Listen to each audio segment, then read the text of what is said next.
ញញឹមស្រស់ស្រាយបែបលែងទេស្រដូចដួងខែ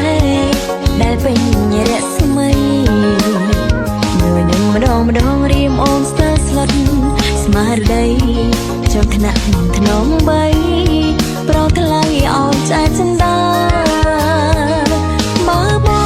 ងញញឹមស្រងលឹងលឹងតាឲ្យរៀមខឹង